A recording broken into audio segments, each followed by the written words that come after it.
Elizabeth at Rewind with Elizabeth, and today I'm going to be making Jan's Corner Store breakfast bars. Now these are made in honor of my best friend's mother, Jan.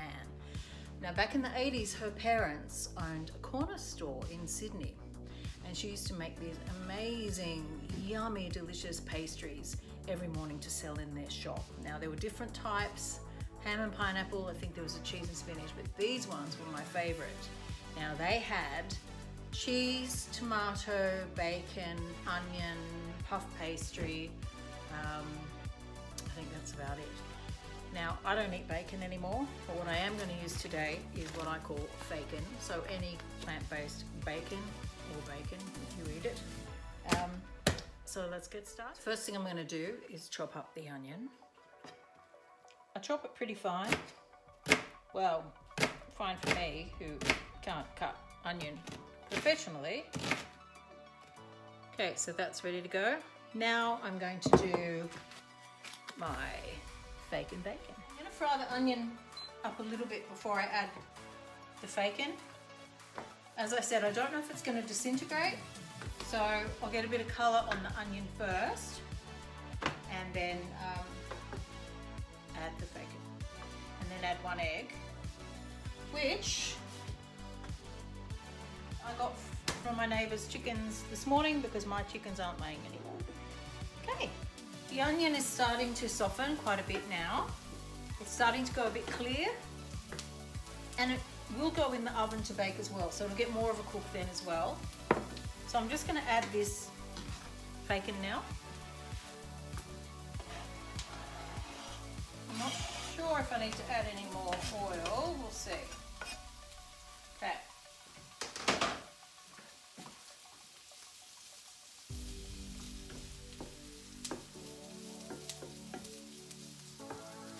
Wow, that smells like bacon. My daughter hates the smell of meat, even fake meat, so she's not going to be too happy right now. But it actually smells quite good. So I'm going to let this cook for a little bit. See if I can get that bacon a little bit kind of toasty, but I don't know if I can because I don't know this product. And when it's a little bit more cooked, I'm going to add just one egg, which I've already kind of scrambled. I'm going to add it to this as a bit of a binder. Oh, and I've got to get the pastry out and start defrosting. I'll be back. It doesn't seem to be crisping up. Maybe a little. Maybe I just need to give it a bit longer. But it smells good. I'll give it a few more minutes. I don't think it's going to get any crisper. So I'm going to add this egg now.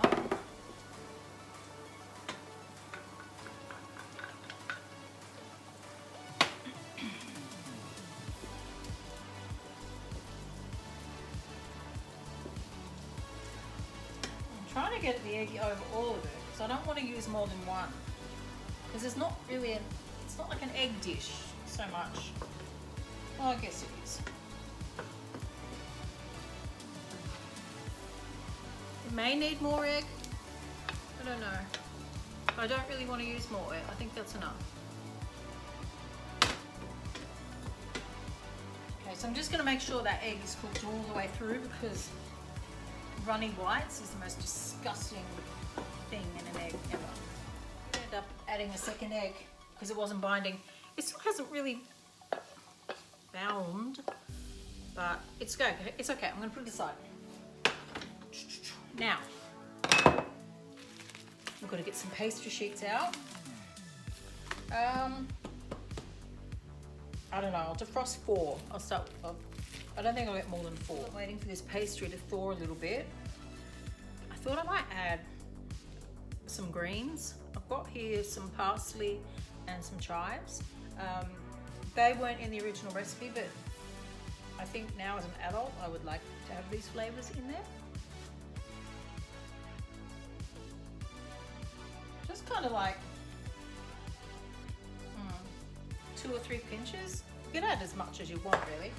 Just mix this in, see if it could use a bit more colour. Oh yeah, for sure. I'm gonna go rogue and tip it all in. I have no idea how much it is. It's just whatever I was able to pick from my garden. Okay. Yeah, that looks nice. A little bit of colour. This kind of looks like scrambled egg. I guess it kind of is scrambled egg, right? For now. As soon as these are defrosted, we'll load them up. I made one up because I wasn't actually sure how to make them up. And this is what it looks like.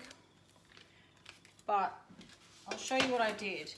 Also, I forgot to say you've got to add cheese. Large spoonfuls. That's quite a big spoon. Kind of make sure it's a little bit even in there. That'll do. A bit of cheese. You can use whatever cheese you want. This is tasty because that's what my kids eat. But you can use vegan cheese or whatever. So I'll just fold this over.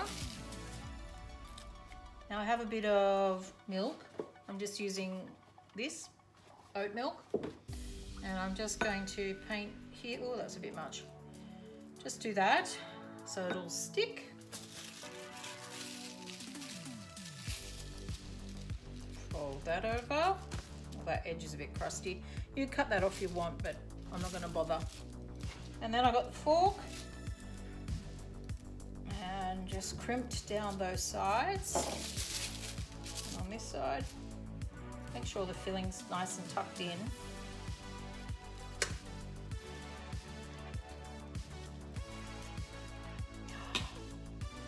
You know what? I forgot to add the tomato. Next one. Okay. My son doesn't like tomato, so these two can be his. All right, next two with tomato. So remember the tomato this time and cheese. I've also added salt and pepper. I might just add a little bit more salt for the tomato. I know you can't see me, but at least you can see this fabulous food. All right, so once again, just tuck it in, put it to bed. A little bit of oat milk. You can use egg if you want, but I don't want any more egg in this. It's already got 2. That's more than enough. Not a huge egg person. And then fold it over. Crimp these sides down. Keep that yummy juices and moisture in. Hopefully, anyway. I've never made these, so a bit of an experiment. Here's another one. Okay, and I'll do the rest. I managed to make 6 out of that mixture. So now I'm just going to paint the tops with a bit of the oat milk on all of them. Once again, you can, oh, that's a bit much. Once again, you can use egg if that's your thing. These last 2 were a bit wonky, but I'm sure they'll still taste nice. And then the final touch before I put them in the oven, and I've been preheating my oven at 180, what is that, Celsius, this whole time, is to add a bit of smoked paprika on top. I love anything smoked except cigarettes, but I love smoked food. So a bit of paprika, hopefully this comes out nice. Ah, gorgeous. So this will give it a little bit of extra kick, but also a beautiful colouring. I sounded so fancy then, a beautiful colouring. Like I know what I'm talking about. I don't, never made these, but I'm excited to taste them when they are done. I hope they don't explode and leak everywhere. I think these 2 might, but hopefully these ones will look amazing. Now the only other thing I need to do is put some steam holes in them. So I'm just going to give them a little stab each. I hope this is the right thing to do. Oops.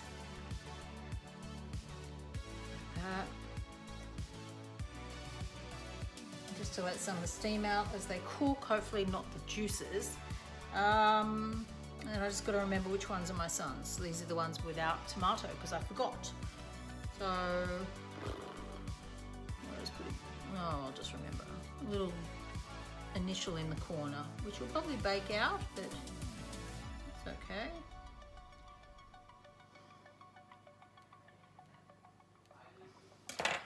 Now I'm going to pop them in the oven. Right, so they're in the oven now. They're in at 180. I don't know how long I'm going to cook them for until they're nice and brown and the pastry looks really nice and cooked. Maybe 15-20 minutes. So I'll be back. Cheers. I pulled them out of the oven. They went really, really puffy. Like that. I'm sure that's fine though. Maybe they need a little bit longer, but I'm hungry. So I'm going to plate these up and try them. I'll be back. So this is my version of Jan's Corner Shop breakfast bar. It won't be as good as Jan's because she made the best breakfast bars in the world and she's dearly missed by everyone. But thank you, Jan, for the inspiration. It's my cat and my dog. I'm going to cut it open and have a look, see if it's okay. I'm cutting it in the middle. It's super flaky. Oh my goodness. Okay.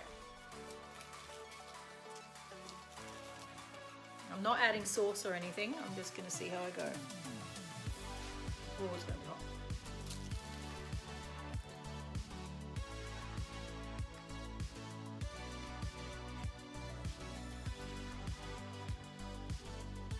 Very tasty. I hope you enjoyed. Give it a go. Bye. I think the pups are going to make an appearance in every video. This is Murphy. And these are the breakfast bars. Not for you.